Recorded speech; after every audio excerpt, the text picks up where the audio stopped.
লা ইলাহা ইল্লাল্লাহু মুহাম্মাদুর রাসূলুল্লাহ সাল্লাল্লাহু আলাইহি ওয়াসাল্লাম। কতজন একটু সুযোগও পাইছে, চিন্তা করতেছে মাজা কোমর ব্যথায় হুজুরের সামনে কি বইয়া থাউন যায়, কারেন্ট গেছে, আলহামদুলিল্লাহ ভালোই হয়েছে।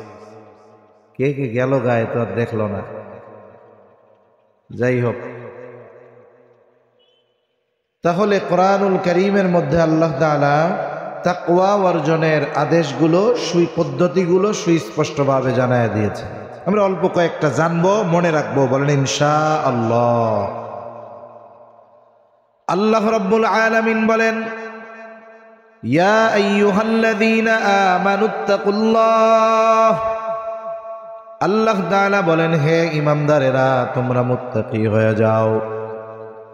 আমরা যদি জিজ্ঞাসা করি আল্লাহ কেমন করে মুত্তাকি হব, আল্লাহ তাআলা এক নাম্বার পদ্ধতি আল্লাহ তাআলা বলেন, ওয়াকুনু মা'আস সাদিকিন। আল্লাহ তাআলা বলেন, হে ঈমানদারেরা, কুনু মা'আস সাদিকিন, তোমরা সত্যবাদীদের সঙ্গী হয়ে যাও। তার মানে একটা মানুষ যদি নিজেকে তাকওয়াওয়ালা বানাতে চায়, তাহলে যে সত্যবাদী তার গুণে গুণান্বিত, তার সাথে সময় দেওয়া, তার সাহচর্যে যাওয়া, তার সোহবতে যাওয়া, এটা তার জন্য দরকার। কারণ আপনি যেমন মানুষের কাছে যাবেন, আপনার মধ্যে ওই মানুষের প্রভাব অনেক সময় পাওয়া যায়। ক্ষণিকের সোহবতের কারণেও মানুষের প্রভাব মানুষের মধ্যে পড়ে। আপনি ভালো মানুষ, বিড়ি সিগারেট খান না, আপনি যদি কোনো বিড়িখোরের কাছে বসেন, কিছুই করা লাগবে না। এরপরে আপনি বাসায় আসলে আপনার ঘরের মানুষ আপনারে কইব, কি ব্যাপার, আপনি তো পান বিড়ি সিগারেট কিছুই খান না, আপনার গা দিয়ে এত বিড়ির গন্ধ আসতেছে কেন?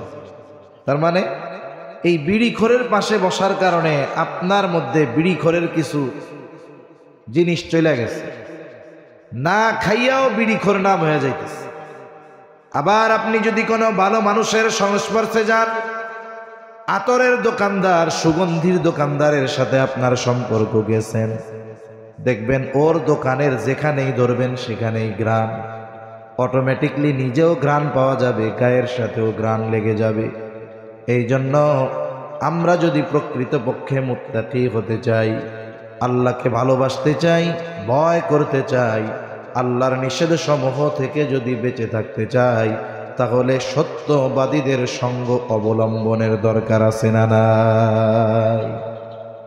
এজন্য সমাজের ভালো মানুষ যারা, আপনার মসজিদের ইমাম, মাদ্রাসার শিক্ষক, এনাদের সাহচর্যে যেতে হবে, তাইলে ওনাদের ভালো গুণগুলো আমার আপনার মধ্যে আসবে।